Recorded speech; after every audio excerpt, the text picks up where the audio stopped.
జై గురుదత్త అండి. ఇవాళ మనం శ్రీ గురు చరిత్ర 5వ అధ్యాయము శ్రీపాద శ్రీవల్లభుల అవతరణము ఈశ్వర గారి నరహర శర్మ గారి రచన ద్వారా మనం ఇవాళ మన అదృష్టం కొద్దీ స్మరించుకుందాం. సిద్ధముని నామధారకునకు ముందుగా దత్తాత్రేయ స్వామి యొక్క ప్రథమావతారమైన శ్రీపాద శ్రీవల్లభుల చరితామృతాన్ని, వారి అవతార రహస్యాన్ని తెలిపారు. పూర్వం పిఠాపురం గ్రామంలో, ప్రస్తుతం ఆంధ్రప్రదేశ్ రాష్ట్రంలోని కాకినాడ సమీపంలో పిఠాపురంలో గండికోట అప్పలరాజు శర్మ, సుమతి మహారాణి పుణ్య దంపతులు శ్రీ దత్తాత్రేయ స్వామి వారిని ఉపాసించేవారు. వారికి 2 కుమారులు కలగగా అందులో ఒకరు కంటి చూపు కనపడదు, మరొకరికి కుంటితనం. వారిని చూసి ఆ దంపతులు విపరీతమైన ఆవేదనకు గురయ్యేవారు.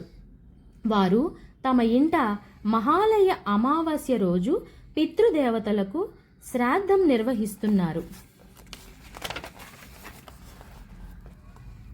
ఆ రోజు మధ్యాహ్న సమయంలో ఒక సన్యాసి వచ్చి అమ్మా భిక్ష అని అడిగారు. శ్రాద్ధ విధి నిర్వహించే రోజు బ్రాహ్మణులు భుజించినదే మరెవ్వరికి భిక్ష పెట్టరాదనేది నియమం. కానీ ముందే వచ్చిన సన్యాసిని చూసి శ్రీ దత్తాత్రేయుడే భిక్షకు వచ్చినట్టుగా సుమతీమాత గ్రహించి భిక్షను ఇచ్చారు. వెంటనే ఆ సన్యాసి శ్రీ దత్తస్వామిగా సాక్షాత్కరించి అమ్మా నీకేం కావాలి కోరుకో అన్నాడు. అందుకు సుమతి మహారాణి అపారమైన ఆనంద పార్యవస్యంతో దత్తుని స్తుతించి, స్వామి, నాకు 2 కుమారులు కలిగిన ఒకరు కుంటివారు, ఒకరికి కంటి చూపు లేదు, కాబట్టి నన్ను అమ్మా అని పిలిచారు కనుక ఆ పిలుపును సార్థకం చేస్తూ నాకు జ్ఞానవంతుడు దైవ సమానుడు అయిన నీ వంటి కుమారుడు జన్మించేలా అనుగ్రహించమని కోరగానే శ్రీ దత్తస్వామి చిరునవ్వు నవ్వి, అమ్మా, ఈ లక్షణాలు కలిగినటువంటి పుత్రుడు కావాలంటే నేనే అవతరించవలసి వస్తుంది. తప్పకుండా నీ కోరిక నెరవేరుస్తాను.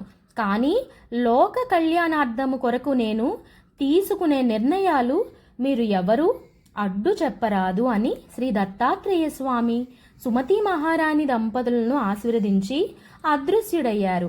ఆ వరంతో భాద్రపద శుద్ధ చవితి రోజు శ్రీ దత్తుడు వారికి మొదటి అవతారంగా శ్రీపాదుడిగా జన్మించారు. శ్రీపాదుడి తల్లి తండ్రి గారైన తన తాత బాపనాచార్యులు వారింటే పెరిగారు. అంటే వాళ్ళ యొక్క తాతగారు అనమాట. శ్రీపాదుడు తల్లి యొక్క తండ్రి అనమాట. వాళ్ళ తండ్రి గారైన తాతయ్య గారు బాపనార్యుల వారింటే పెరిగారు. శ్రీపాదులు వారికి 7వ ఏట ఉపనయనం చేశారు. 16 సంవత్సరాల వయసు వరకు తల్లిదండ్రులు వద్దనే శ్రీపాదుల వారు పెరిగి అనేకమైన లీలలను ప్రదర్శించారు. ఒకనాడు తల్లిదండ్రులు వివాహ ప్రసక్తి తేగానే దానిని సున్నితంగా ఆయన తిరస్కరించి తన అవతార లక్ష్యం కోసం కనుక తన లోకోద్ధారణకై వెళ్ళవలసిన సమయం సమీపించిందని తెలియజేసి తన అన్నలిద్దరికీ సంపూర్ణమైన ఆరోగ్యాన్ని ప్రసాదించి అదృశ్యమై బదరి కాశీ క్షేత్రములను దర్శిస్తూ అనేక సిద్ధ పురుషులను అనుగ్రహిస్తూ గోకర్ణ క్షేత్రం చేరారు. శ్రీ గురుదేవ దత్త.